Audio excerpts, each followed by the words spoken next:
नमस्कार दोस्तों, स्वागत है एक बार फिर आपका अनग एकेडमी के यूट्यूब चैनल पर। और हमारी जो वीकली करंट अफेयर की सीरीज़ चल रही है उसमें हम जुलाई, अगस्त और सितंबर के करंट अफेयर कंप्लीट कर चुके हैं। आज हम आरएएस मेंस के रिगार्डिंग जो अक्टूबर 2024 का फर्स्ट वीक जो है उसका जो इम्पोर्टेंट करंट अफेयर है वो यहाँ डिस्कस करेंगे, ताकि वहाँ से यदि कोई क्वेश्चन आता है तो आपसे वो पेपर के अंदर गलत ना हो। और अगर आपने अभी तक पहले के जो वीडियोज़ हैं पीछे के जुलाई, अगस्त और सितंबर के वो नहीं देखे हैं तो आप डिस्क्रिप्शन में जो लिंक दिया है प्लेलिस्ट का वहाँ से जाके वो देख सकते हैं। और उन पे बेस्ड जो क्वेश्चंस हैं उनका भी लिंक आपको अवेलेबल है, क्वेश्चन आंसर का, वो भी आप देख सकते हैं जिसमें मॉडल आंसर आपको बताए गए हैं। उन क्वेश्चंस की पीडीएफ आपको टेलीग्राम चैनल पे मिल जाएगी और टेलीग्राम चैनल का लिंक आपके इसी वीडियो के डिस्क्रिप्शन में अवेलेबल है। ठीक है, तो चलिए शुरू करते हैं। First week of October 2024। Okay, पहले जो उस टाइम की न्यूज़ थी वो ये है कि भाई जो चित्तौड़गढ़ है, चित्तौड़गढ़ के अंदर क्या है, देखो ये मालवा जो आपका मध्य प्रदेश वाला जो नज़दीकी क्षेत्र है वहाँ से क्या है, जो नशे के कारोबार की जो ड्रग्स हैं उनको वहाँ से यानी अफीम वगैरह, डोडा पोस्त वगैरह उनकी तस्करी करते हुए पंजाब हरियाणा तक इनको वाया गंगानगर इस रूट से जो है वो फैला, मतलब जो ये रूट नशे की तस्करी के तौर पे प्रयोग हो रहा है। ठीक है, अब ये नशे वाला जो टॉपिक है ये आपके पेपर 1 के अंदर यूनिट 3 जो है उसके अंदर सोशियोलॉजी वाला सेक्शन है जिसमें समाज के चैलेंजेस दिए गए हैं, उसमें नशा जो है वो प्रमुख रूप से मेंशन किया गया है। तो ये स्लाइड आपके लिए इंपॉर्टेंट हो जाती है। चलिए पहले एक बार लोकेशन देख लेते हैं, फिर आगे की बात करते हैं। ये इंडिया है ना, और थोड़ा जूम करते हैं इसको, तो ये आपका मैप में दूसरा देखिए, ये चित्तौड़ वाला एरिया है और ये मध्य प्रदेश का नीमच और मंदसौर वाला एरिया है। ये क्षेत्र जो है वो अफीम की खेती के लिए और जो है वो प्रसिद्ध है, मतलब यहाँ पर अफीम की खेती बहुतायत में होती है। ठीक है, अब गवर्नमेंट क्या करती है, अफीम का जो दूध होता है वो तो परचेज कर लेती है, लेकिन पीछे जो पॉपी स्ट्रॉ और जो डोडे के जो खोल बचते हैं ना वो वहीं, मतलब उसको परचेज नहीं करती। तो उस वजह से क्या है, उनकी क्या है, वो भी नशे के तौर पे उनमें भी नशे के जो है कंटेंट पाए जाते हैं, तत्व पाए जाते हैं। तो इसी वजह से क्या करते हैं लोग, नशा करने के लिए उन जो बचा हुआ फसल का जो रेजिड्यू होता है, जो अवशेष होता है फसल का, उसको भी नशे के तौर पे प्रयोग करते हैं। ठीक है, तो इसी के लिए क्या है कि ये एक भारी समस्या बन गया है। कैसे, जैसे इस क्षेत्र के अंदर अगर अफीम तो गवर्नमेंट ले गई, जो पीछे जो बचा है वो तस्कर क्या करते हैं, जो नशे का कारोबार करने वाले, इलीगल व्यापार करते हैं, वो यहाँ से इस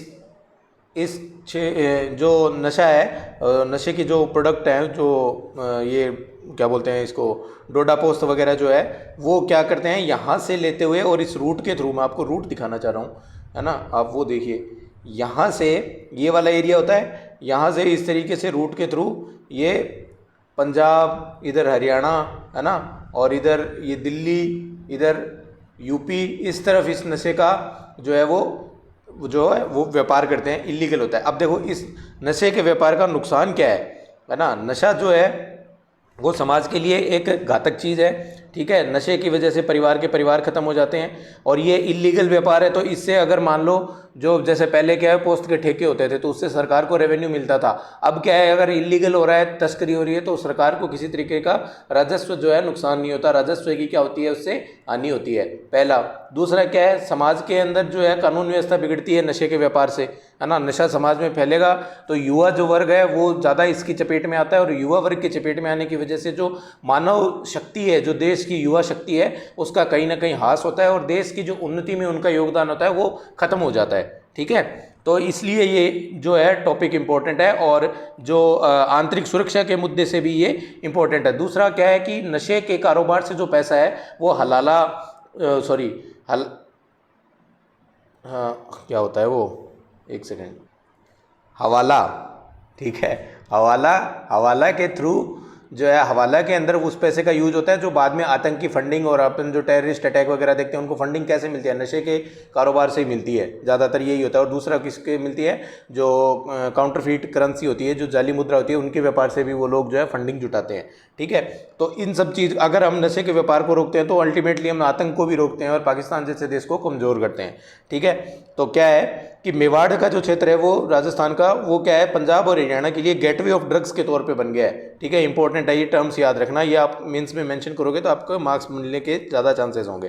ठीक है, जो एमपी का मालवा का क्षेत्र है जिसमें मंदसौर और नीमच वाला है, वहाँ से लोग क्या करते हैं, लेते हैं और आगे गंगानगर और पंजाब हरियाणा इस तरफ जो है इनको पहुँच जो है, तस्करी का मार्ग जो है इसकी पहुँच बढ़ती जाती है। ठीक है, भौगोलिक कारण क्या है कि देखो मालवा और मेवाड़ का जो क्षेत्र है ना, यहाँ पर सांस्कृतिक कारण, जैसे वो एक परंपरा पाई जाती है जिसको मनुहार बोलते हैं, जिसके अंदर शादी विवाह किसी शुभ उपलक्ष्य में अफीम का जो सेवन करवाया जाता है, वो भी जो सामाजिक कुरीतियाँ इन जो होती हैं इनकी वजह से भी क्या है, समाज के अंदर नशे वगैरह की जो है वो मतलब तस्करी के जो है चांसेस बढ़ते हैं और समाज की उसके अंदर स्वीकार्यता बढ़ती जा रही है, जिसकी वजह से क्या हो रहा है कि जो यंग एज के बच्चे हैं वो इसकी चपेट में ज़्यादा आ रहे हैं। जिस एज में उनको प्रोडक्टिव काम करने चाहिए, अपना करियर, एजुकेशन, खेल कूद, इन सब में काम करना चाहिए, वो बच्चे क्या रहे हैं कि गलत संगत या इन तस्करों की नज़र में वो 16 से लेकर 25 साल तक के बच्चे ज़्यादा होते हैं, ताकि उस एज ग्रुप के बच्चों को एक बार अगर एडिक्ट कर दिया तो वो बाय डिफ़ॉल्ट उनके क्या बन जाएंगे, कस्टमर बन जाएंगे।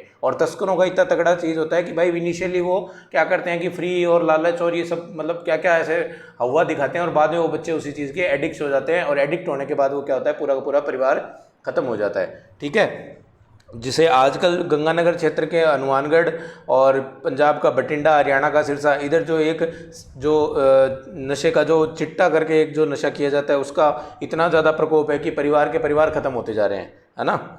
ठीक है, तो ये इम्पोर्टेंट है बात कि भाई जो दक्षिणी राजस्थान का जो चित्तौड़ और मेवाड़ वाला क्षेत्र है, वहाँ से तस्करी के लिए, वहाँ से जो है तस्कर उठाते हैं नशे के जो प्रोडक्ट्स हैं और वो उत्तर क्षेत्र के अंदर जैसे गंगानगर, पंजाब, हरियाणा इस तरफ जो है उसको डिस्ट्रीब्यूट कर रहे हैं। ठीक है, तो इस पर आपसे अगर मान लो मेंस में क्वेश्चन आता है या कल आप इंटरव्यू में पूछते हो तो कि भाई समाज की आपको क्या समस्या दिखती है, तो उसमें जैसे आप नशा बताते हो तो उसके अंदर ये पॉइंट बताओगे तो आपको इंटरव्यूअर पे इंप्रेशन अच्छा पड़ेगा, मार्क्स ज़्यादा मिलेंगे। ठीक है, ये इस पे बेस्ड एमसीक्यू है और ये एमसीक्यू पे बेस्ड आपका आंसर है। नेक्स्ट है सरिस्का जो बाघ अभ्यारण्य है, जो कौन से ज़िले में है, अलवर ज़िले में। ठीक है, वहाँ पर क्या है, एक बाघ संरक्षण की नई योजना बनाई जाएगी। नई योजना क्यों बनाई जाएगी, देखो बाघ संरक्षण की योजना किस लिए बनाई जाती है कि भाई वहाँ बाघों का संरक्षण हो, ठीक है, और मानव और बाघों के बीच में, मानव और पशु के बीच में जो है वो संघर्ष कम से कम हो, है ना। मानव और जो जानवर है, ठीक है, पशु है, उनके बीच में संघर्ष ना हो। अभी आपने पढ़ा होगा, जैसे परसों एक न्यूज़ आई थी कि भाई रणथंभौर के अंदर जो एक रेंजर थे उनको बाघ उठा के ले गए। तो ऐसी कंडीशंस क्यों होती हैं कि भाई जितनी ये मान लो जंगल है, इसमें जितने बाघ रहने चाहिए थे उतने तो हो गए, अब उससे ज़्यादा संख्या बढ़ेगी तो वो क्या करते हैं, अपनी टेरिटरी बढ़ाते हैं। टेरिटरी बढ़ाएंगे तो उनको ज़्यादा बड़ा एरिया चाहिएगा, तो अभी तक तो वो मान लो इतने एरिया में रह रहे थे, ठीक है, अब वो यहाँ तक आने लगेंगे। यहाँ पहले क्या माना जा रहा था कि भाई ये मानव के लिए अनुकूल जगह है, क्योंकि ये कोर क्षेत्र होता था और ये बफर क्षेत्र होता था। अब वो जानवर बफर क्षेत्र में ज़्यादा विचरण कर रहे हैं, तो यहाँ मानव के संपर्क में आने की वजह से उनका क्या होता है, मानव और जो जानवर का संघर्ष होता है। ठीक है, तो सरिस्का के अंदर क्या हो रहा है कि जो 10 साल के लिए इसकी बाघों के संरक्षण की जो योजना बनाई गई थी कि 10 साल में ऐसा करेंगे, वो योजना पूरी हो गई है। इसलिए अब इसमें क्या है, नई योजना बनाने की आवश्यकता है। और अब ये योजना बनाएगा कौन, तो ये योजना बनाएगा आपका global tiger forum. Global tiger forum, global tiger forum क्या है, ये क्या है, एक बाघों के संरक्षण के लिए स्थापित एक अंतर्राष्ट्रीय अंतर सरकारी निकाय है। क्या है भाई, इंपॉर्टेंट बात है, अंतर्राष्ट्रीय और अंतर सरकारी निकाय है। ठीक है, और ये कितने देशों में, भारत सहित जितने 13 बाघ रेंज वाले देश है ना, बिग कैट अलायंस जो बना है भारत की तरफ से, है ना, तो उनमें क्या है, जहाँ 13 ऐसे देश जिनमें बाघों की जो है वो बाघ जो पाए जाते हैं, जैसे साउथ ईस्ट एशिया के देश म्यांमार, भारत, नेपाल, भूटान, है ना, बांग्लादेश, इन देशों के अंदर 13 देशों के जो है जो देश हैं, इनमें से 7 इस अंतर्राष्ट्रीय निकाय जो ग्लोबल टाइगर फोरम है इसके सदस्य हैं। यानी कि सरिस्का के अंदर बाघ के संरक्षण के लिए जो योजना बनेगी वो एक अंतर्राष्ट्रीय संगठन द्वारा बनेगी। ठीक है, और ये कब तक के लिए बनेगी, ये अगले 10 वर्षों के लिए बनेगी। ठीक है, टारगेट क्या है कि सरिस्का में बाघों की संख्या को 100 से अधिक बढ़ाना और 2034 तक कुल बाघों की संख्या 100 के पार पहुँचाना। ठीक है, सरिस्का कब शुरू हुआ था, देखो सरिस्का में क्या हुआ था, 2005 में बाघ बिल्कुल 0 हो गए थे, फिर क्या हुआ, 4 से संख्या बढ़ती बढ़ती पिछले 10 सालों में अब ये वर्तमान में 43 हो गई। ठीक है, इंपॉर्टेंट जो इस स्कीम को बनाने के लिए जो कंसिडर किए जाएंगे वो क्या होगा। एक तो देखो निगरानी बढ़ानी चाहिए, एक क्या है शिकारियों को रोका जाना चाहिए उस क्षेत्र के अंदर जाने से ताकि बाघों की संख्या बढ़े। मानव जनित जो आपदाएं हैं उनसे बचाव होना चाहिए। मानव जनित आपदाएं जैसे वहाँ होटलों का निर्माण वगैरह ये सब नहीं होना चाहिए, है ना, ठीक है। और सरिस्का में इलेक्ट्रिक वाहन का यूज़ होना चाहिए। क्यों? क्योंकि जैसे इलेक्ट्रिक वाहन में क्या होता है, आवाज़ नहीं आती, बिल्कुल साइलेंट मोड में चलता है। आपने देखा होगा ई रिक्शा हुआ, आपकी ई स्कूटी हुई, और आजकल जो कारें आ रही है ईवी वाली, है ना, उनमें आवाज़ नहीं आती, ठीक है। अब आवाज़ आने से क्या होता है, जैसे डीजल पेट्रोल और वो जो गाड़ियाँ होती हैं उनमें आवाज़ आने से पशु जो है वो उनकी नींद में और उनके आराम में और उनके जो मानसिक स्थिति उसमें खलल होता है, और पशु जो है वो हिंसक होने की प्रवृत्ति ज़्यादा पाई जाती है। इसीलिए उसको दूर करने के लिए क्या करना चाहिए, इलेक्ट्रिक वाहन का प्रयोग किया जाना चाहिए, ठीक है। इसके अलावा क्या है, क्रिटिकल टाइगर हैबिटेट के पास वाणिज्यिक गतिविधियों पर रोक होना चाहिए। जैसा मैंने बताया कि लोग क्या करते हैं, टूरिज्म को बढ़ाने के लिए उसके एकदम अंदर तक, मतलब को इवन बफर और कोर एरिया तक जाके क्या कर रहे हैं, रिसोर्ट बना रहे हैं, होटल बना रहे हैं, है ना। तो उससे क्या होता है कि मानव और उस पशु के बीच में संघर्ष होने की जो प्रायिकता है, जो प्रोबेबिलिटी है वो बढ़ जाती है, और इससे मानव और पशु दोनों को हानि होने के ज़्यादा चांसेस होते हैं, ठीक है। इसके अलावा प्रोटेक्शन फोर्स की तैनाती होनी चाहिए, मतलब जो 24/7/365 जो है वो एक्टिव रहे, और किसी प्रकार के शिकारी वगैरह या कोई भी अगर मतलब इलीगल एक्टिविटी हो रही हो जैसे खनन वगैरह तो उसको रोकते, है ना। खाली पदों को भरना, यानी वहाँ जो कोई वैकेंसी है तो उसको दूर करना चाहिए, ठीक है। कोई पोस्टिंग अगर जैसे अभी भारत पाकिस्तान की जो ये अभी जो हालात हुए थे उसके मद्देनज़र राज्य सरकार ने क्या किया कि जिला जो सीमावर्ती ज़िले हैं उनमें किसी भी प्रकार की कोई पोस्ट खाली है तो वो तुरंत उन्होंने फिल करी, है ना। कहीं नगर पालिका के अंदर अगर ईओ नहीं है, कोई कहीं पे डीएसपी पे किसी को एडिशनल चार्ज दिया, तो वो सारी क्या हुआ ताकि जो मेन पावर है वो टू द पॉइंट हो, ताकि किसी प्रकार के अब किसी एक कर्मचारी पे बर्डन नहीं हो और सारे काम स्मूथली होते रहें, ठीक है। एलिवेटेड रोड का निर्माण किया जाना चाहिए ताकि क्या है, जो जंगली पशु हैं वो नीचे से निकल जाएं। ये मान लो रोड है ये वाली, और ये नीचे वो टावर बने हुए हैं, यहाँ से वो पशु अपना निकल जाएं और साधन अपना ऊपर से निकल जाएं, तो किसी तरीके का उनको हानि नहीं हो, ठीक है। ये इस पे बेस्ड एमसीक्यू है, देन एमसीक्यू पे बेस्ड आपका आंसर है। नेक्स्ट है भाई, अब अभिनेता जो मिथुन चक्रवर्ती हैं उनको दादा साहब फाल्के पुरस्कार दिया गया, कौन से वर्ष का, 2024 का, ठीक है। दादा साहब फाल्के पुरस्कार ये क्या है, ये राष्ट्रीय फिल्म जो 17वें राष्ट्रीय फिल्म पुरस्कार हुए थे, जो समारोह हुआ था उसका ये सर्वोच्च सम्मान माना जाता है, ठीक है। और ये किसने दिया, राष्ट्रपति द्रौपदी मुर्मू जी ने, ठीक है। किस लिए दिया गया, फिल्म के क्षेत्र में यानी भारतीय सिनेमा के क्षेत्र में मिथुन चक्रवर्ती जी के जो अमूल्य योगदान दिए है उन्होंने, उसी के रेस्पेक्ट में उनको ये अवार्ड प्रदान किया गया, ठीक है। ये कुछ फिल्में हैं जिनको जो मतलब आप अगर मेंशन करना चाहो तो, लेकिन इंपॉर्टेंट बात क्या है, जो इनकी पहली फिल्म थी मर गया 1976 में रिलीज हुई थी, इसके लिए इनको पहला राष्ट्रीय पुरस्कार प्रदान किया गया था, ठीक है। इसके अलावा उनको ताहिदेर कथा जो बंगला भाषा में है और स्वामी विवेकानंद, इसके लिए भी इनको राष्ट्रीय पुरस्कार मिल चुका है। राष्ट्रीय पुरस्कार मतलब नेशनल अवार्ड है, ये नेशनल लेवल का इनको जो है मतलब इनका सम्मान किया गया है, ठीक है। इसके अलावा इनको पद्म भूषण भी मिल चुका है, ठीक है। एक रिकॉर्ड है इनके नाम, 1989 में उन्होंने लीड रोल करते हुए 19 फिल्में एक साथ की थी, और ये रिकॉर्ड आज तक कोई नहीं तोड़ पाया। मतलब आज तक भी इनके बाद से कोई ऐसा अभिनेता पैदा नहीं हुआ है, पैदा हुआ भी है तो भी मतलब कोई ऐसा अभिनेता जो है वो एक साल के अंदर 19 या 19 से अधिक फिल्में लीड रोल में अभी तक किसी ने नहीं करी, मिथुन चक्रवर्ती जी के अलावा, ठीक है। ये इस पे बेस्ड आपका एमसीक्यू है और ये इस पे एमसीक्यू का आंसर है।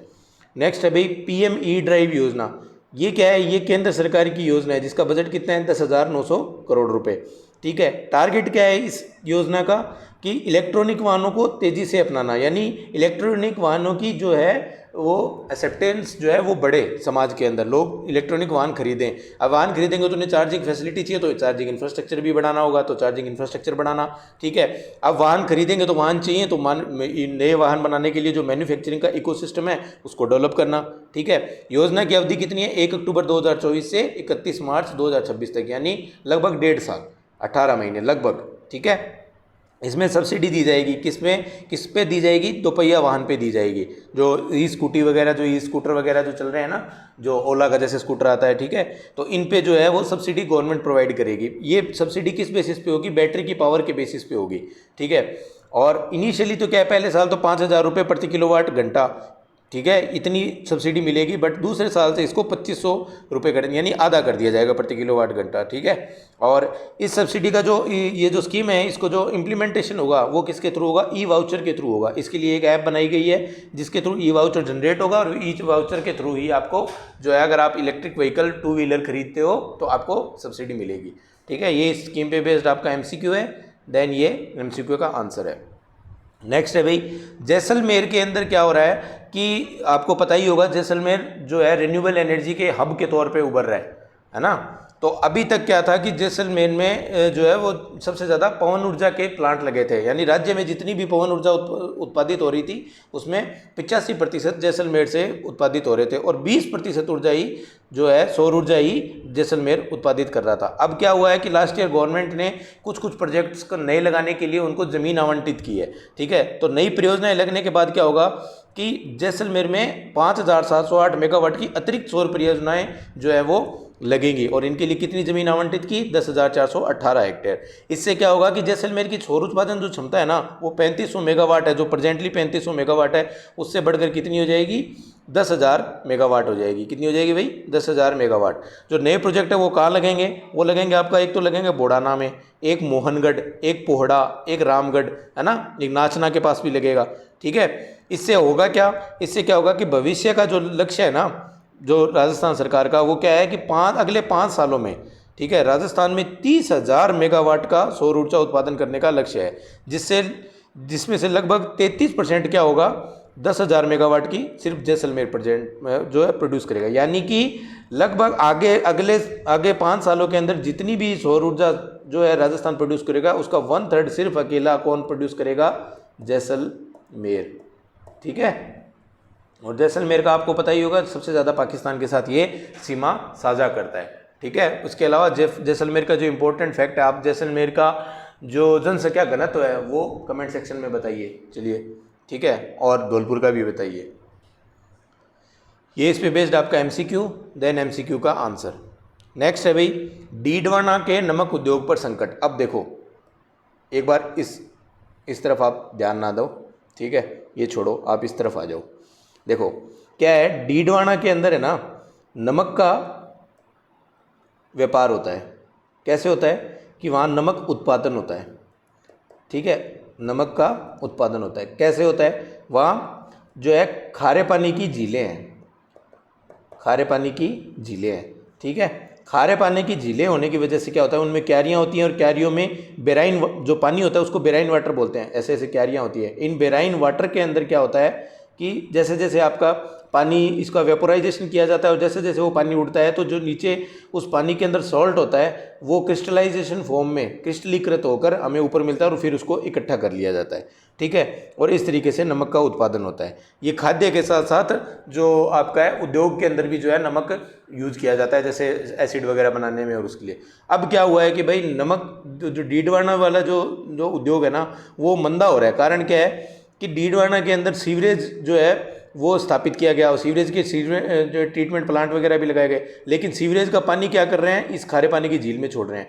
अब खारे पानी की झील में छोड़ने से क्या होगा, उस पानी के अंदर सीवरेज का जो है वो कंटेंट मिलेगा, और वो पानी क्या, वो नमक क्या होगा, वो सीधी सी बात है, सीवरेज जब उसमें पानी में जाएगा तो वो कुछ केमिकल रिएक्शन करेगा, और वहाँ नमक उत्पादन की क्या होता है, क्षमता जो है वो कम हो जाएगी। प्लस ये नमक अब खाद्य के लिए यूज़ ही नहीं होगा, क्योंकि उसके अंदर कीड़े वगैरह जो मतलब सीवरेज की इम्प्योरिटी जो गंदगी है वो भी इंक्लूड हो जाएगी, और उससे क्या होगा, जो है लोगों को बीमार होने के चांसेस बढ़ जाएंगे। ठीक है, तो ये सारी स्टोरी है। अब अपन इस पे कंटेंट को देख लेते हैं। चलो, क्या है देखो, जो मैंने बताई वही बात आपके डीडवाना में जो है, जो खारडे बोलते हैं इनको, जो नमक की क्यारियाँ होती है इनको खारडा बोलते हैं। ठीक है, खारडों में क्या हुआ है, सीवरेज का पानी भरने से नमक की गुणवत्ता खराब हो रही है, उत्पादन में गिरावट हो रही है। पहले इतनी जो है क्यारियाँ होती थी, अब इतनी ही रह गई हैं। ठीक है, और जो पहले क्या होता था, डीडवाना का नमक उद्योग जो था ना, वो पहले भारत सरकार का उपक्रम था, यानी ये सेंट्रल गवर्नमेंट का PSU, लेकिन इसे 1964 में इसको राज्य सरकार को हैंडओवर कर दिया गया।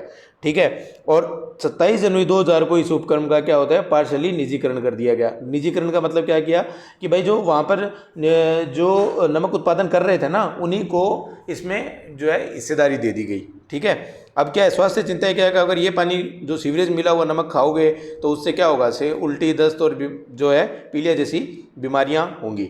ठीक है, एक बार अपन जो है ये सांबर और ये जो डीडवाना वाली लेक है ये मैप में देख लेते हैं। देखो ये ऊपर से देखने में बहुत अच्छी लगती है, ये सांबर लेक है ना। वो जो मैं कैरियाँ आपको बता रहा था, अभी आपको कैरियाँ दिखाता हूँ। देखो ये देखो दिख गई, ये देखो ये बहुत सुंदर दिखती है। जयपुर से बीकानेर अगर जाते हो तो आपको इस लेक के अंदर से ये ट्रैक जो है वो निकलता है। ठीक है, ये देखिए ये सब नमक है, ये हैं वो नमक की क्यारियाँ। ये देखो ये रही, ये रही, इस इनमें क्या है, पानी भरा हुआ है। ठीक है, और जैसे जैसे मतलब पानी को हिलाते रहते हैं और उसके जैसे अब में उसका सरफेस एरिया बढ़ाते रहते हैं, उससे क्या होता है, जो धीरे धीरे पानी का वाष्पोत्सर्जन होता है और पानी तो ऊपर उठ जाता है, पीछे जो है नमक का कण जो है वो लवण जो उसमें जल में होता है वो उसका वो नमक के रूप में, है ना। ये सांबर लेक ये आपने देख ही लिया, ये वो कैरियाँ। ठीक है, देख लीजिए ये सब नमक है, ये डीडवाना लेक है। ठीक है, और इनमें सीवरेज का पानी मिलेगा तो स्वास्थ्य पर प्रभाव नकारात्मक रूप से पड़ेगा। ये वो कैरियाँ हैं, ये देखो ये सब नमक की कैरियाँ हैं, ये देखो।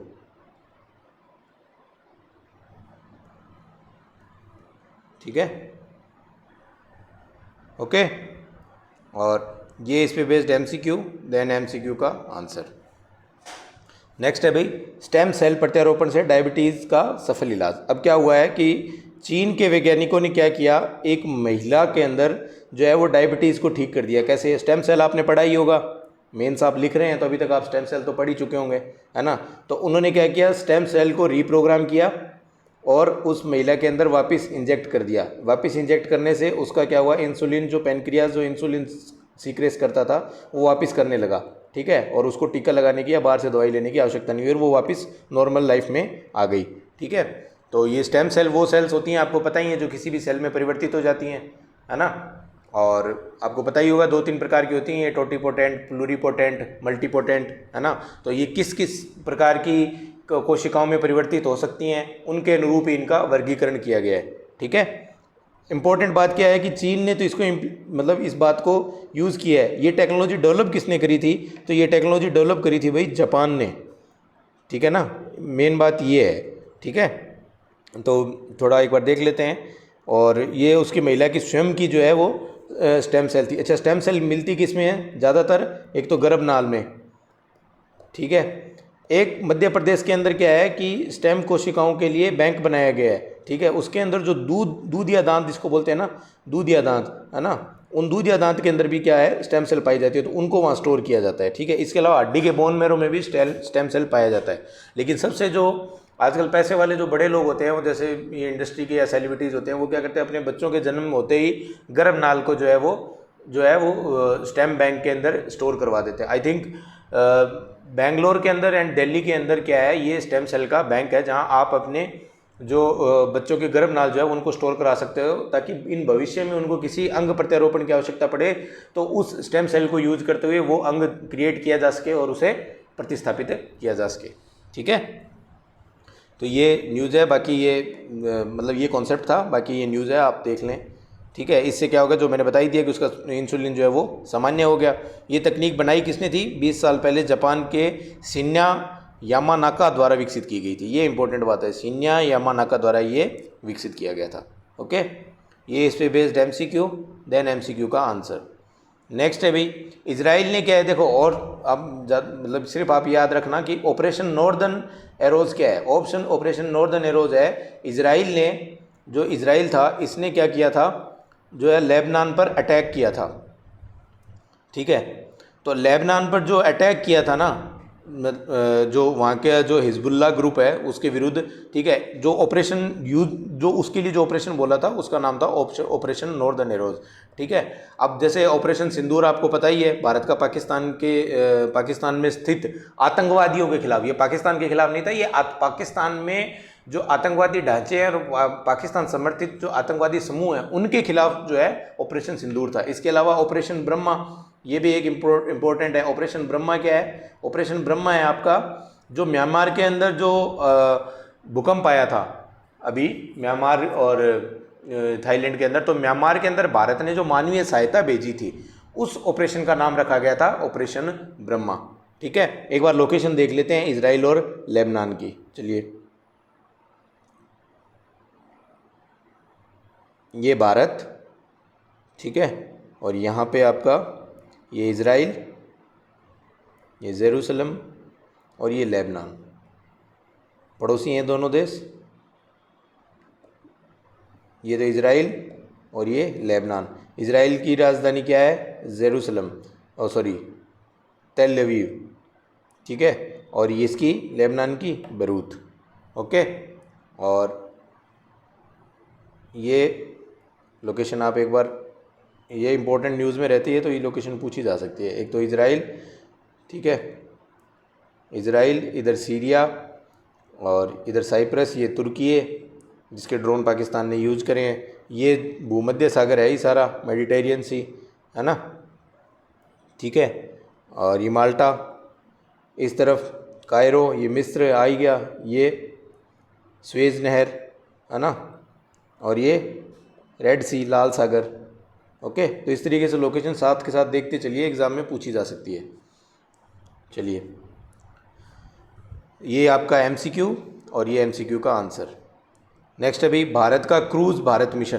क्रूज़ भारत मिशन क्या है कि भारत के अंदर जो क्रूज़, आपने विदेशों में देखे होंगे जो क्रूज़ चलते हैं, है ना, बड़े बड़े बोट होते हैं जो समुद्र के अंदर चलते हैं, पूरे होटल की तरीके से होते हैं। तो उस तरीके का पर्यटन के क्षेत्र के अंदर भारत में भी विकास हो, उसके लिए भारत सरकार ने क्या है कि क्रूज़ भारत मिशन लॉन्च किया है। उद्देश्य क्या है कि 2029 तक भारत में क्रूज़ पर्यटन जो है उसको डबल करना, दुगना करना। ठीक है, ये इस पे बेस्ड एमसीक्यू, देन एमसीक्यू का आंसर।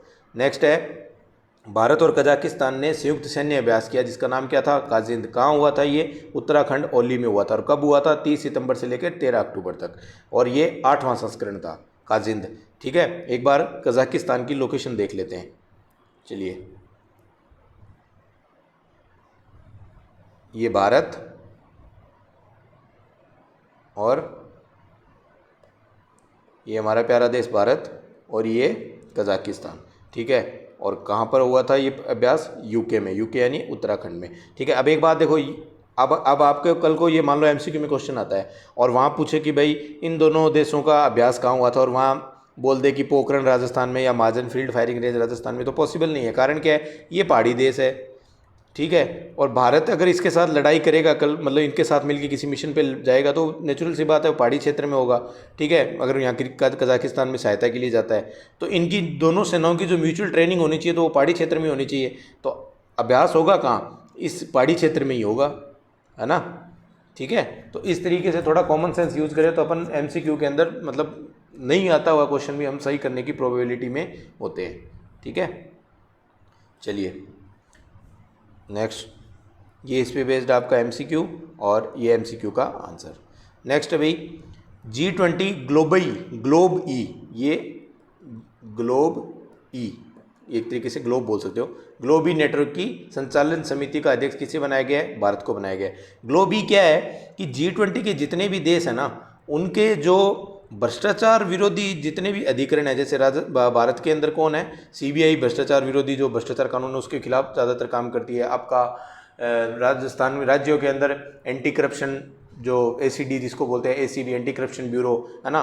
तो जो भ्रष्टाचार विरोधी कानून प्रवर्तन के जो प्राधिकरण है, उन सबका मिलकर, जो G20 के देशों के अंदर जो जितने भी प्राधिकरण है, उन सबका मिलकर एक नेटवर्क बनाया गया है जिसको बोलते हैं वैश्विक परिचालन नेटवर्क, ग्लोबल नेटवर्क है, ये ग्लोब ई नेटवर्क है। तो भारत को क्या है कि तो इसकी जो 15 सदस्यीय संचालन समिति है ना, उसका अध्यक्ष चुना गया है। किसको? भारत को। किसका? ग्लोब ई नेटवर्क का। और ग्लोब ई नेटवर्क क्या है? भ्रष्टाचार के कानून का प्रवर्तन की जो G20 देशों के जो प्राधिकरण है, ठीक है, और ऑर्गेनाइजेशन है, अथॉरिटीज़ हैं, उनका समूह है। ठीक है, ये इस पे बेस्ड आपका एमसीक्यू, देन एमसीक्यू का आंसर। नेक्स्ट है भाई मणिपुर का एंड्रो गांव है ना, उसको क्या है? सर्वश्रेष्ठ पर्यटन गांव का पुरस्कार मिला है। ठीक है, कौन सी श्रेणी में? विरासत श्रेणी में। ठीक है, लास्ट लेक्चर में हमने डिस्कस किया था, राजस्थान का भी एक गांव था जिसको पर्यटन का सर्वश्रेष्ठ पुरस्कार मिला था। ठीक है, आंसर मैं बता रहा हूँ कौन सा था, वो था देवमाली गांव। कौन से जिले का? ब्यावर जिले का। आपको कमेंट सेक्शन में बताना है कि उसको कौन सी श्रेणी के अंदर जो है वो सर्वश्रेष्ठ पर्यटन गांव घोषित किया गया था। ठीक है, तो ये आप कमेंट सेक्शन में बताइए, देखते हैं आप कितना रिकॉल कर पाते हो। ये इस पे बेस्ड एमसीक्यू, देन एमसीक्यू का आंसर। नेक्स्ट है भाई, विश्व दूरसंचार मानकीकरण असेंबली 2024 का भारत में आयोजन। ये क्या है? ये है जो ITU है ना, इंटरनेशनल टेलीकॉम यूनियन, दुनिया के अंदर जितने भी टेलीकॉम से रिलेटेड ऑर्गेनाइजेशन है उनके अंदर उन सब ऑर्गेनाइजेशंस का जो समूह है, UN का ये समूह है। ठीक है, उसका जो जितने भी टेलीकॉम के आप डिवाइसेस यूज़ कर रहे हो, आप अभी अगर ये लेक्चर मोबाइल में, टैब में या लैपटॉप में या कंप्यूटर पे जहाँ कहीं भी, या कोई LED में अगर आप देख रहे हैं, तो उनका क्या स्टैंडर्ड होना चाहिए, माने कि उसमें कितनी कहाँ तक कितनी रैम होगी, क्या होगा, किस तरीके की चिप्स यूज़ होंगी, है ना। चिप्स के अंदर जैसे माइक्रो प्रोसेसर 8085 यूज होगा, इसका कौन सा वर्जन यूज होगा, है ना। तो ये सब स्टैंडर्ड कौन डिसाइड करता है? ये डिसाइड करता है आपका विश्व दूरसंचार मानकीकरण। ठीक है, इसकी असेंबली यानी इसका मीटिंग हुई थी, ये इसकी बैठक हुई थी, कहाँ हुई थी? ये भारत में हुई थी। कब हुई थी? 14 से 24 अक्टूबर। ठीक है, भारत में इसकी मीटिंग ये पहली बार हुई है, तो ये इंपॉर्टेंट बात है, ये मतलब इंटरनेशनल ऑर्गेनाइजेशन है। ठीक है, ओके, ये इस पे MCQ और ये MCQ का आंसर। नेक्स्ट है धरती आबा जनजातीय ग्राम उत्कर्ष अभियान। ये क्या है भाई? ये मोस्ट इंपॉर्टेंट है। ये योजना जो है वो केंद्र सरकार की योजना है। ठीक है, केंद्र सरकार की, केंद्र स्पॉन्सर्ड है, मतलब 60-40 वाला रेशियो चलेगा इसमें भी स्टेट के साथ। ठीक है, तो इस योजना के अंदर क्या है कि जो भारत के 550 जिलों के अंदर जनजातीय बहुल गांव है ना, उनमें बुनियादी योजनाओं का जो है वो उन्नयन करना है, ताकि उनमें उन योजनाओं में एक सैचुरेशन आए। बुनियादी योजनाएं जैसे क्या? वहाँ हेल्थ के रिगार्डिंग उसमें हॉस्पिटल वगैरह, ठीक है, स्कूल, ठीक है, रोड, बिजली, ऐसे इन चीज़ों का जो है वो अपग्रेडेशन करना है। कौन से में? जो ST बाहुल जो क्षेत्र गांव है 550 जिलों के, उनके अंदर। ठीक है, धरती आबा इस योजना का नाम क्यों है? कारण ये है कि धरती आबा के झारखंड में जो है वो बिरसा मुंडा के लिए प्रयोग होता है। बिरसा मुंडा जो थे जनजाति समाज से आते थे और स्वतंत्रता संग्राम के अंदर उनका महत्वपूर्ण योगदान है, जो 24 वर्ष की आयु में जिनका निधन हो गया था। ठीक है, और पहले जो ये जो स्कीम है, इसके अंतर्गत क्या है, जो एक स्कीम और चलती है गवर्नमेंट की, PM जनमन अभियान, है ना, तो उसी के अंतर्गत उसी को अपग्रेड करते हुए ये स्कीम शुरू की गई है। ठीक है, इसमें क्या होगा? 63,000 अनुसूचित जाति जनजाति वाले जो बहुल वाले गांव हैं, उनमें 25 योजनाओं को इसमें इंटरवेंशन किया जाएगा। वो 25 योजनाएं जो चल रही हैं उनके अंदर इस स्कीम के थ्रू फंडिंग की जाएगी। ठीक है, इनमें 5 साल के अंदर इतने रुपए जो है वो खर्च होंगे, जिसमें स्टेट का हिस्सा तो इतना होगा और राज्यों का हिस्सा इतना होगा। तो ये ऑल ओवर इंडिया की स्कीम है। ठीक है, सेंटर की स्कीम है, सेंटर स्पॉन्सर्ड स्कीम है, नो कि सेंटर सेक्टर स्कीम है। ओके, ये इस पे बेस्ड आपका MCQ और ये MCQ का आंसर। नेक्स्ट है भाई, भारत में हाइड्रोजन ईंधन वाली जो है ट्रेनों की शुरुआत की जो है, मतलब जो रिसर्च करी जा रही है, जो मतलब इसका प्रोटोटाइप डेवलप किया जा रहा है। तो इसका पहले प्रोटोटाइप का जो ट्रायल होगा वो कहाँ होगा? जींद सोनीपत सेक्शन में होगा। ठीक है, तो इसके बाद इसमें क्या होगा कि जो कुछ चयनित रूट्स होंगे जहाँ पर ये जो है ये ट्रेन चलेगी, जिसमें ईंधन जो है वो हाइड्रोजन जो है वो एज ए ईंधन जो एज ए फ्यूल यूज़ होगा। तो अभी तक क्या हो रहा है कि जर्मनी, फ्रांस, स्वीडन और चीन में जो है हाइड्रोजन फ्यूल वाली ट्रेनें चलती है। हाइड्रोजन फ्यूल का इंपॉर्टेंस क्या है कि देखो, एक तो इससे क्या होगा? प्रदूषण नहीं होगा। ठीक है, बाय प्रोडक्ट के रूप में आपको H2O मिलता है। ठीक है, धुआं नहीं होता। ठीक है, दूसरा क्या है कि ये रिन्यूएबल एनर्जी का सबसे बड़ा रिच सोर्स है। ठीक है, प्रदूषण नहीं होगा तो क्या होगा?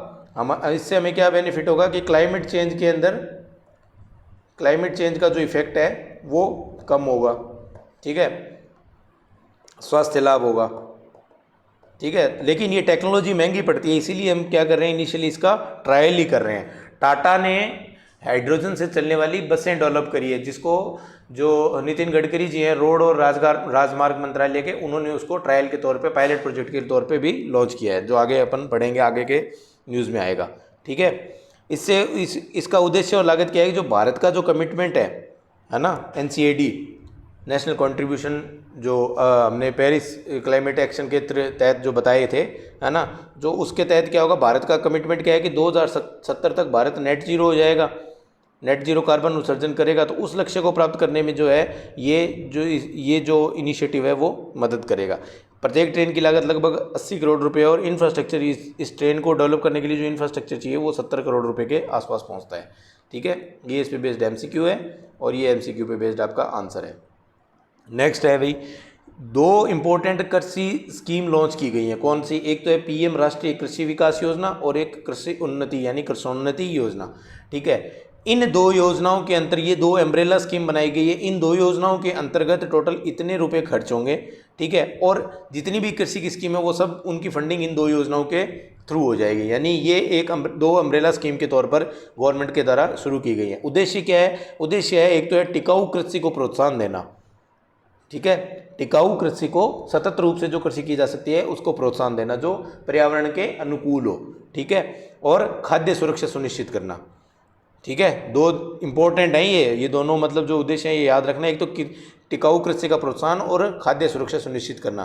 ठीक है, इसमें होगा क्या कि कृषि मंत्रालय की जितनी भी केंद्र प्रायोजित योजनाएं हैं उनको इन दो विस्तृत योजनाओं में युक्ति संगत बनाया जाएगा। ठीक है, मतलब उनको कहीं ना कहीं उनका टारगेट इन दो योजनाओं से इंटरलिंक किया जाएगा। इसके अलावा एक स्कीम और लॉन्च की गई है, क्या? वो है national mission on edible oil. ठीक है, राष्ट्रीय खाद्य तेल मिशन। ठीक है, इसका टारगेट क्या है भाई? ये 2024-25 से लेकर 2031 तक इस पर टोटल इतने रुपए लगभग 10,103 करोड़ रुपए जो है वो खर्च किए जाएंगे। और इसका लक्ष्य है कि तिलहन उत्पादन में 2031 तक इसको कितना करना? 6.97 टन करना। अभी भारत जो है वो सरसों वगैरह, हम सारी सरसों, तिल, ये सब तिलहन फसलें पैदा करते हैं। इसके बावजूद हमारे यहाँ क्या है, डिमांड जो है, मांग जो है वो अधिक है और आपूर्ति तुलनात्मक रूप से जितनी चाहिए उतनी हम खुद जो है प्रोड्यूस नहीं कर पा रहे। तो उस वजह से हमें क्या करना पड़ता है? इसको आयात करना पड़ता है। ठीक है, तो अगर हम आयात को कम करना चाहते हैं तो हमें इसको लोकल लेवल पे डेवलप करना पड़ेगा और प्रोडक्शन बढ़ाना पड़ेगा। और उसी प्रोडक्शन को बढ़ाने के लिए ये स्कीम लॉन्च की गई है। इसके अलावा कुछ कुछ तेल है जैसे पाम ऑयल वगैरह, है ना। तो पाम ऑयल जो खाद्य तेल में सबसे ज़्यादा यूज करते हैं, हालांकि होता है ये स्वास्थ्य के लिए नुकसानदायक है, लेकिन जितनी आप तली फली चीज़ें ये पैकेट में जितनी खाते हो, पैकेट पैक होते हैं, वो सब पाम ऑयल के अंदर फ्राइड होती हैं। ठीक है, तो ये पाम ऑयल लगभग जो इंडिया जो है वो क्या करती है, इंपोर्ट करती है। इसके अलावा इंडिया सूरजमुखी का तेल यूक्रेन से इंपोर्ट करती है। अब यूक्रेन के अंदर जैसे आपको पता ही है क्या स्थिति बनी हुई है, युद्ध की स्थिति बनी हुई है, तो इस वजह से वो आयात कम हो जाता है तो हमारा खर्च भी बढ़ जाता है। ठीक है, तो उनकी उस मांग की जो है वो पूर्ति नहीं हो पाती है। तो इन्हीं सब चीज़ों को दूर करने के लिए भी ये मिशन लॉन्च किया गया है। ठीक है, ये इस पे बेस्ड आपका एमसीक्यू, देन एमसीक्यू पे बेस्ड आपका आंसर। नेक्स्ट है भाई, एक स्कीम जो है लास्ट ईयर गवर्नमेंट ने लॉन्च करी है जिसका नाम है पीएम इंटर्नशिप योजना। ठीक है, इसके अंतर्गत क्या होगा, इसका पोर्टल लॉन्च किया था ताकि कोई जो रजिस्टर्ड कराना चाहे वो उसके लिए ये पोर्टल लॉन्च किया था। अब ये पहले स्कीम देख लेते हैं, ये स्कीम है क्या, इसका उद्देश्य क्या है कि कौशल विकास को, इसके अंदर क्या होगा कि जो यूथ 21 से 24 साल का हो गया, जिसने ग्रेजुएशन वगैरह कर ली और मतलब कुछ स्किल या कोई डिग्री या डिप्लोमा कर लिया है, ठीक है, तो वो क्या है, अगर उनको रोज़गार अभी तक नहीं मिला है तो उनको इंटर्नशिप पे भेजा जाएगा। कहाँ पर? प्राइवेट सेक्टर की कंपनियों में, प्राइवेट सेक्टर की कंपनियों में। ठीक है, कितने लोगों को भेजा जाएगा? 5 साल में 1 करोड़ लोगों को भेजा जाएगा। इस दौरान क्या होगा, उनको 5,000 रुपये मिलेंगे स्टाइपेंड के तौर पर। ठीक है, इंटर्नशिप में स्टाइपेंड के तौर पर। इस 5,000 रुपये में से 4500 रुपये तो देगी केंद्र सरकार और 500 रुपये जिस कंपनी में उसको इंटर्नशिप के तौर पे भेजा जा रहा है वो देगी। अब वो कंपनी ये पैसे क्यों देगी? तो वो अपना जो कंपनियां CSR फंड यूज़ करती है ना, जो आप पढ़ ही रहे होंगे, आपका पब एड वाला जो पेपर 3 का यूनिट 2 के अंदर पब एड के अंदर है ना, कॉर्पोरेट सोशल रिस्पॉन्सिबिलिटी, है ना, निगमित सामाजिक उत्तरदायित्व है, तो उसके तहत वो जो 2% अमाउंट उनको इन्वेस्ट करनी पड़ती है कंपनियों को, उस फंड के तहत ये 500 रुपये देंगे। तो टोटल जो एस्पिरेंट होगा जो इंटर्नशिप करेगा उसको 5,000 रुपये प्राप्त होंगे। ठीक है, एलिजिबिलिटी क्या है इसकी कि भाई उसकी आयु कितनी होनी चाहिए? 21 से 24 होनी चाहिए, भारतीय नागरिक होना चाहिए, पूर्णकालिक रोजगार या किसी शिक्षा में संलग्न न हो। हालांकि वो डिस्टेंस लर्निंग के थ्रू कोई एजुकेशन ले सकता है, यानी ऐसा नहीं हो कि ग्रेजुएशन कर ली और मास्टर्स कर रहे हैं और साथ में कहीं इंटर्नशिप कर रहे हैं, ऐसा नहीं होगा। या आपको सिर्फ इंटर्नशिप ही करनी होगी, प्लस आपका कहीं भी आप अनएम्प्लॉयड होनी चाहिए, आपके पास एम्प्लॉयमेंट नहीं होना चाहिए। इसके अलावा अगर आप IIT और IIM जैसे संस्थानों से पढ़ लिख के डिग्री धारक हैं तो भी आप इस स्कीम के लिए एलिजिबल नहीं है। और इसके दूसरे इसका जो एलिजिबिलिटी है, अयोग्यता है, वो क्या है कि भाई 2023-24 में यदि आपके परिवार की वार्षिक आय 8 लाख रुपए से अधिक है तो भी आप जो है, या फिर आपके घर के अंदर कोई एक स्थायी सरकारी कर्मचारी यानी संविदा पे नहीं है तो भी आप इस स्कीम के जो है पात्रता नहीं रखते हैं। ठीक है, तो इस स्कीम की फ़ायदा लेने के लिए क्या है, ये पोर्टल लॉन्च किया गया था। ओके, ये इस पे बेस्ड एमसीक्यू है और ये एमसीक्यू का आंसर है। नेक्स्ट है भाई, ये एक बहुत इंपॉर्टेंट जो है सुप्रीम कोर्ट ने फैसला दिया है। सुप्रीम कोर्ट ने बोला, इसमें इन्होंने मतलब राजस्थान और उत्तर प्रदेश के रिगार्डिंग कोई एक रिट लगी थी, उस रिट में क्या बोला था, उस रिट में बोला कि भाई राजस्थान और जो यूपी है ना, यहाँ पर का जो जेल मैनुअल है यूपी के अंदर, ठीक है, जेल मैनुअल क्या होता है कि जेल के अंदर कैदियों को रखने के लिए जो भाई किससे क्या काम करवाया जाएगा, जेल में जो कैदी होते हैं तो वो उनसे किसी से खाना बनवाया जाता है, किसी से वहाँ पे मान लो पढ़ा लिखा है तो उससे जेल के अंदर कंप्यूटर वगैरह पे काम करवा लेते हैं, है ना। तो उस तरीके का कामों का विभाजन होता है। तो उस कौन क्या काम करेगा वो उस मैनुअल में मेंशन होता है कि भाई किस तरीके का अपराधी क्या काम करेगा। अब उन राजस्थान और यूपी के अंदर क्या था कि ऐसे जेल मैनुअल थे जिनमें जाति आधारित कामों का विभाजन था। ठीक है, कि भाई ये सवर्ण और उच्च जाति के लोग ये करेंगे, निम्न जाति के लोग यदि हैं तो उनसे जो है जैसे लेटरिन साफ करना वगैरह वो काम उन्होंने जेल मैनुअल में मेंशन किया था। जबकि ये क्या हो गया, एक तरीके का भेदभाव है और इसको मना कौन करता है, हमारा संविधान मना करता है। तो जैसे ही ये रिट कोर्ट के पास गई ना तो कोर्ट कहता है कि अरे भाई ये क्या चल रहा है, अभी तक ये चीज़ें चल रही हैं, है ना। तो उन्होंने तुरंत ये फैसला दिया कि भाई सुप्रीम कोर्ट ने कि भाई जेलों में जाति के आधार पर भेदभाव और श्रम विभाजन नहीं होगा। इससे अगर ऐसा होता है तो अनुच्छेद 15 का उल्लंघन होता है, जो भारत के संविधान द्वारा प्रदत्त एक प्रमुख मौलिक अधिकार है। ठीक है, दूसरा इन्होंने क्या बोला, निर्देश दिए किसको, एक तो सभी राज्यों को और केंद्र शासित प्रदेशों को कि भैया ऐसा है 3 महीने के अंदर अंदर जेल मैनुअल को जो है वो अपडेट करो और ये जाति आधारित वाला जो काम बांटने का तुमने सिस्टम लिख रखा है ना, इसको ख़त्म कर दो अब। ठीक है, और केंद्र सरकार को भी बोला कि भाई आप ऐसा करो, ये जो इन गवर्नमेंट को पता ही नहीं लग रहा है, आप एक मॉडल जेल नियम बनाओ ताकि ये कम से कम इनको ये 3 से ज़्यादा नहीं टाइम निकाल दें कि भाई हम पढ़ रहे हैं, हम स्टडी कर रहे हैं, हाँ सर हम कर रहे हैं, ऐसा नहीं है। आप मॉडल नियम बनाओ, अगर किसी को हेल्प चाहिए तो उस मॉडल नियम के थ्रू वो हेल्प ले पाए। ठीक है, और उन्होंने क्या बोला, और इन्होंने बोला कि भाई जेल के रजिस्टर से जाति का कॉलम ही हटाया जाए। ठीक है, जाति का मेंशन ही नहीं करना, कोई ऐसा नहीं है कैदी को सभी कैदी अंदर एक बराबर होंगे कि भाई ऐसा नहीं है कि उच्च जाति का है तो इससे ऊंचा काम कराओ, नीचे जाति का है तो इसको निम्न स्तर का काम कराओ। नहीं भाई, कोई किसी की जाति का कोई मेंशन, मतलब जाति है ही नहीं, अंदर एग्जिस्ट ही नहीं करती, आपको इसी हिसाब से चलना है। ठीक है, तो ये जाति का कॉलम ही हटा दो। अब देखो कोर्ट तो उसको जाति का कॉलम हटवा रही है और सरकार ने अभी आपको पता ही होगा बोला है कि मतलब कि भाई हम जातीय जनगणना करवाएंगे, तो उसके कुछ प्रोज एंड कॉन्स है जिसपे आपको बहुत जल्दी एक पॉडकास्ट मिलेगा, तो आप उसमें सुनोगे तो आपको सारा चीज़ें डिटेल में जो है वो क्लियर हो जाएंगी। ठीक है, और पॉडकास्ट के लिए आपको लिंक जो है इसी लेक्चर के डिस्क्रिप्शन में मिल जाएगा, तो वो लेक्चर देखने के लिए जो अभी तक पॉडकास्ट मैंने डाले हैं वो आप वहाँ से सुन सकते हैं उस प्लेलिस्ट के थ्रू, और लेक्चर को सब्सक्राइब कर लेना ताकि नेक्स्ट में जैसे पॉडकास्ट डालूंगा तो आपके पास जो है वो नोटिफिकेशन आ जाएगा। ठीक है, चलिए अब क्या है, इसके अलावा कोर्ट ने क्या बोला कि भाई कैदियों के साथ मानवीय और क्रूरता रहित व्यवहार हो। ऐसा नहीं है कि अंदर मतलब अमानवीय व्यवहार किया जा रहा है उनके साथ, और कैदियों को भी सम्मान दिया जाए। ऐसा भाई कैदी अंदर है जेल में तो वो अंदर सुधार गृह है, वो मतलब सुधर के वापस समाज के अंदर अगर उसको आए तो उसको ऐसा नहीं हो कि अंदर जाके वो जो बाहर से तो उससे कोई गलती हुई और अंदर जाके वो बहुत बड़ा अपराधी बन के बाहर आ रहा है, तो वो समाज के लिए और कानून व्यवस्था के लिए वो बहुत बड़ा एक जो है समस्या बन के नहीं आना चाहिए वापस। इसीलिए इन जेलों को सुधार गृह बोला जाता है कि ताकि वहाँ आदमी अकेला रहे और अपनी गलतियों का पश्चाताप करके और सुधार होकर वापस बाहर आए। ठीक है, राज्य विशेष इसने बात बोली थी किस लिए, एक तो राजस्थान के लिए बोला था और एक उत्तर प्रदेश के लिए बोला था कि इनके जेल मैनुअल में जाति का वर्णन है, इसको हटाया जाए।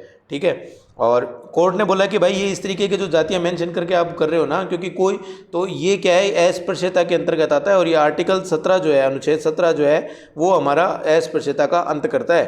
तो सीधा सीधा ये क्या है, संविधान के प्रावधानों का उल्लंघन है।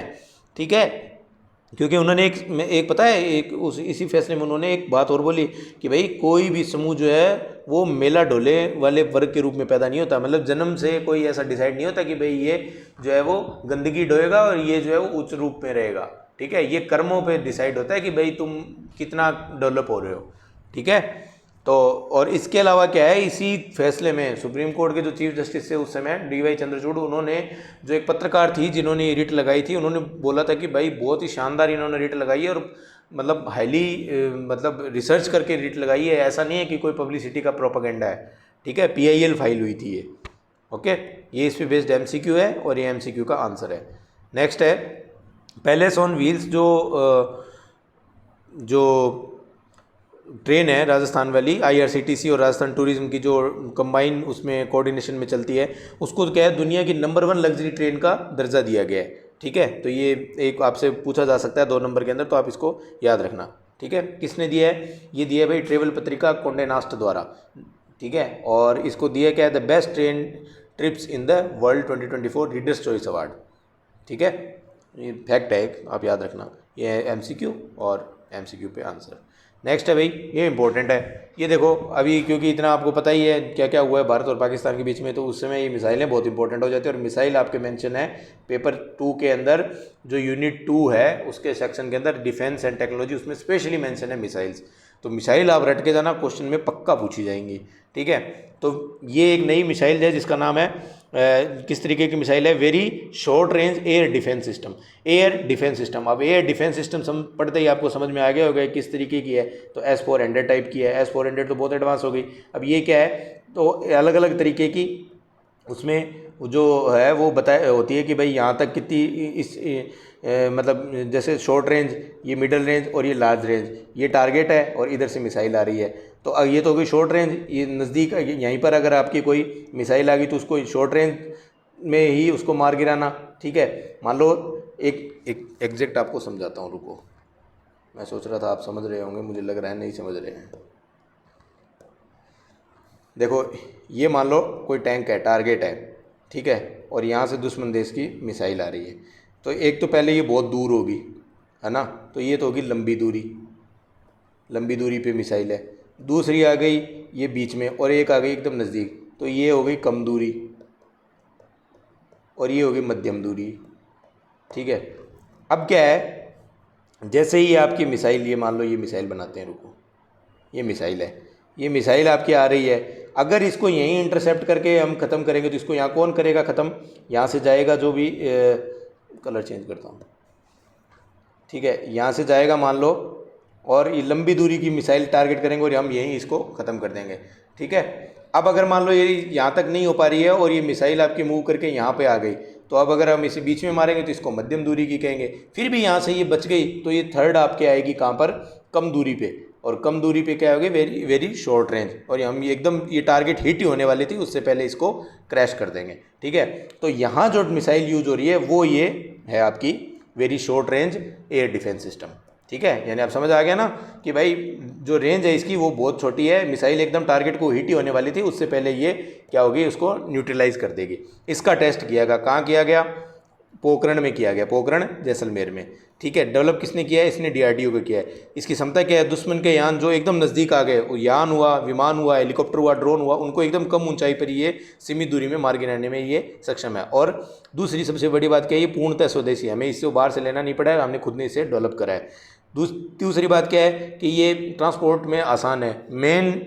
मतलब मेन लॉन्च मिसाइल है ये, मतलब फौजी जो है वो इसको कंधे पे लॉन्चर डाल के भी इसको लॉन्च कर सकता है एकदम नज़दीक से।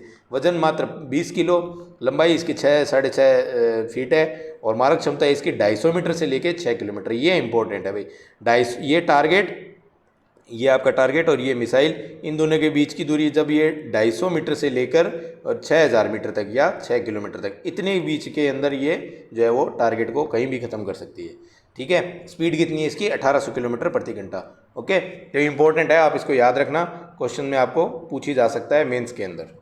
ठीक है, और नहीं तो मेरे को एक चीज़ समझ में पक्का आ गई है कि भाई अगर अभी तक पेपर नहीं बना है तो आपसे एयर डिफेंस सिस्टम इस बार RS मेंस में 100% पूछा जाएगा।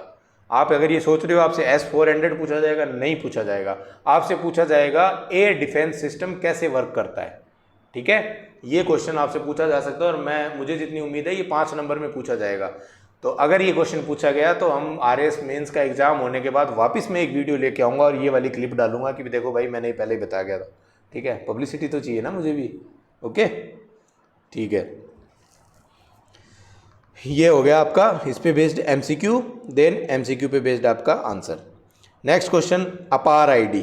अपार आईडी आपको पता ही होगा, अगर नहीं पता है तो मैं बता देता हूँ। अगर आप स्कूल में टीचर हैं या आप स्कूल गोइंग स्टूडेंट हैं या आप अभी कॉलेज में हैं या स्कूल से आपके घर के अंदर कोई बच्चा स्कूल में जा रहा है तो उसको आपको पता होगा कि उसकी अपार आईडी बनाए। अपार आईडी क्या है, देखो पहली से लेकर 12वीं तक के जितने ही बच्चे हैं ना उनकी एक यूनिक आईडी बनाई जा रही है। कितने अंकों की? 12 अंकों की। ये एक तरीके का क्या है कि भाई उनका एकेडमिक आधार नंबर है, एकेडमिक आधार नंबर है। इससे क्या होगा, उनके जितने भी एकेडमिक डिटेल्स है ना वो सारी उस अपार आईडी से जो है अपार आईडी से जुड़ जाएंगे। अब क्या होगा कि भाई उसने पहली से 12वीं तक का सारी डिटेल उससे जुड़ गई। अब वो बच्चा गया कॉलेज के अंदर, कॉलेज में जाएगा तो उसको सारी वो कागजात लेके घूमने की जरूरत नहीं है, सिर्फ अपनी आईडी मेंशन करनी है। जैसे आप कहीं जाते हो तो आप सिर्फ आधार नंबर बताते हो ना, सारी डिटेल आपकी खुल जाती है। उसी तरीके से कॉलेज वालों के पास जैसे ही जाएगा वो अपनी या आईडी डेटाबेस में डालेंगे, गवर्नमेंट जो उनको प्रोवाइड कराएगी और उनके पास सारी डिटेल आ जाएगी ऑथेंटिक। ठीक है, फिर ये बच्चा अगर मान लो आगे और हायर एजुकेशन में जाएगा तो वहाँ भी ये यूज़ हो जाएगी, जिसमें ये कॉलेज वाली जो इसने डिग्री ली है वो भी मेंशन होगी।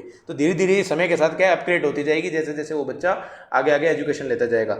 इसी तरीके से जैसे ही वो नौकरी लगेगा, ठीक है, गवर्नमेंट जॉब लगेगा तो उसका डॉक्यूमेंट वेरिफिकेशन होगा तो वहाँ पर सिर्फ अपार आईडी बताएगा और गवर्नमेंट को अपने आप जो है मार्कशीट वगैरह की ऑथेंटिक जो है डिटेल पहुँच जाएगी और ये पता लग जाएगा भाई कोई फर्जी मार्कशीट नहीं है। अभी क्या होता है, फिजिकली जाता है, फिजिकली नहीं होगा, सारा काम डिजिटली हो जाएगा। तो इससे क्या होगा, कैंडिडेट को ना तो डेटा ले और फाइलें लेके घूमने का चक्कर रहेगा, ना ऐसा होगा कि भाई मार्कशीट खो गई कहीं रास्ते में, आप पढ़ते होगे अखबार में आती है जो है ना। तो ये बहुत पुरानी बात हो जाएगी भविष्य के अंदर, मतलब साल 2 साल 3 साल के अंदर ऐसा होगा कि आपको डॉक्यूमेंट लेके कहीं घूमना नहीं पड़ेगा, बस ये नंबर आपको याद होना चाहिए, आप मेंशन करो और हो जाएगा।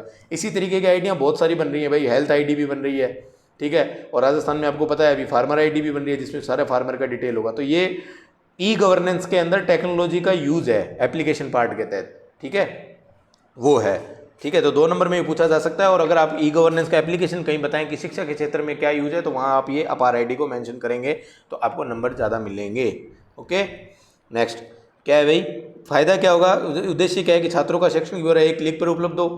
दूसरा, इससे क्या पता लग जाएगा, ड्रॉप आउट जो बच्चे हैं उनकी डिटेल पता लग जाएगी। भाई कोई बच्चा ज्वाइन कर चुका है, मतलब स्कूल छोड़ चुका है, सॉरी है ना, स्कूल छोड़ चुका है तो वो उससे पता लग जाएगा कि भाई अपार आईडी के तहत बताया जा रहा है कि ये 2025 तक तो स्कूल आ रहा था, 2027 फिर अगला स्कूल इसने 27 तक किया, तो बीच में इसने 2 साल ही ड्रॉप आउट में चला गया। तो जैसे स्कूल कोई छोड़ेगा, अपार आईडी अपग्रेड नहीं हो रही है यानी उसने एडमिशन नहीं लिया, तो गवर्नमेंट को एक क्लिक पे पता लग जाएगा। फिर वो टीचर को उस बच्चे के घर पे भेजेंगे कि भाई क्यों स्कूल नहीं ज्वाइन करा रहे, तो धीरे धीरे उनको मोटिवेट करेंगे। तो इससे क्या होगा कि छात्रों का जो स्कूल छोड़ने की दर है वो कम हो जाएगी, वो कम हो जाएगी तो नेचुरल सी बात है, भारत के अंदर साक्षरता दर बढ़ेगी, बच्चे पढ़ेंगे, है ना, बच्चे पढ़ेंगे तो आगे बढ़ेंगे। जैसे आप पढ़ रहे हो तो आगे बढ़ रहे हो, उसी तरीके से आप बढ़ोगे तो देश बढ़ेगा। ये चीज़ें चलनी है बस, और इतनी भारी चीज़ है ही नहीं है, ठीक है।